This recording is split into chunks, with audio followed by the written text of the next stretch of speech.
People associate human trafficking with the movie Taken, and they think somebody just gets grabbed and they're not seen again. It's actually quite different. In the United States, there are two primary forms of trafficking: forced labor and sex trafficking. Corporal Emily Eads with St. Joseph County Special Victims Unit explained what she sees locally. We have more of like the independent trafficker, where you would associate the pimp and then the prostitute. And then we also have a big massage parlor problem, where people are actually brought over from overseas and then they are trafficked locally here within massage parlors. While experts say it's happening here, the crime is complex and tracking the cases is difficult.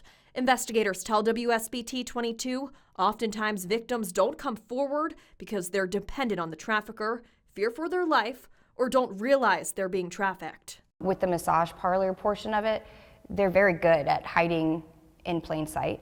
And a lot of, they have businesses and LLCs and everything else that goes into what you would need to run a business.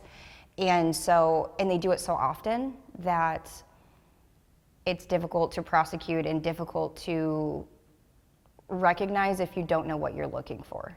The numbers are just a glimpse of the problem. The National Human Trafficking Hotline does track signals it receives, giving us an understanding that the problem does exist here. In 2023 in Michigan, 254 cases were identified and 506 victims were involved in those cases. A majority of the tips were for sex trafficking. In 2023 in Indiana, the National Human Trafficking Hotline identified 110 cases in the state. 185 victims were involved in those cases. Out of the cases, there were 68 cases of sex trafficking, 20 cases of labor trafficking, and 11 cases of sex and labor. Human trafficking is one of the hardest cases to investigate and prosecute. They're kind of what I call a black hole of an investigation.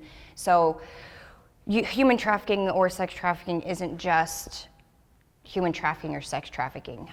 There's domestic violence, there's criminal confinement, there's robbery, there's fraud, there's a slew of different other types of cases and crimes that are being committed at the same time. We spoke with Beth White from the Indiana Coalition to End Sexual Assault and Human Trafficking about the scope of the problem statewide.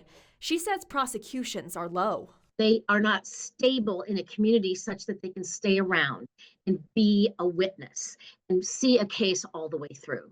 And so what is often true is that we will identify a victim, arrests will be made, and then that victim will disappear. Justine Wise, the Residential Services Program Director at Basher Children's Home, says another challenge are the cases that never hit the court system due to a lack of evidence. And that's very discouraging for our survivors because it feels like their story is invalidated. It feels like what they're saying isn't true, and we know that that's not the case.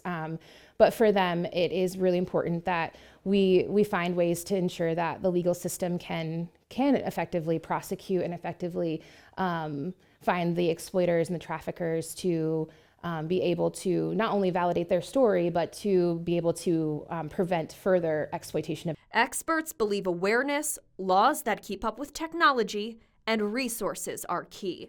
The Indiana Coalition to End Sexual Assault and Human Trafficking was one group coordinating resources for victims and supporting a task force.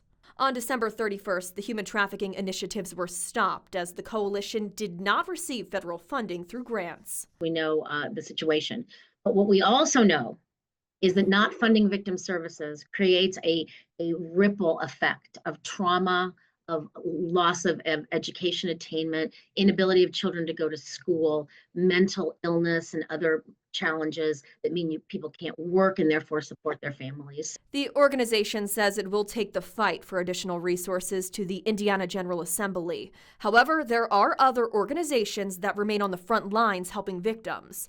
Basher Children's Home, a nonprofit child welfare agency, helps some of our community's youngest victims. Some of the children who are in the residential treatment program have been exploited or are at significant risk. While investigating this story, we learned how difficult it is to speak with those who have experienced trafficking for safety reasons. These youth that have been sexually exploited are connected to dangerous individuals. And so there's a long grooming process, recruitment process, where that trusted relationship is then flipped into an exploitive relationship. And because of the trauma victims endure. It's often what we call complex trauma, which is where is compounding events or compounding things. And I think, honestly, the exploitation experience and the trust that's broken in that process, it's a different level of kind of betrayal. And so it's really hard, it's really personal for survivors to talk about. Thanks for watching. Here's another story you may like, and subscribe to the WSBT 22 YouTube channel.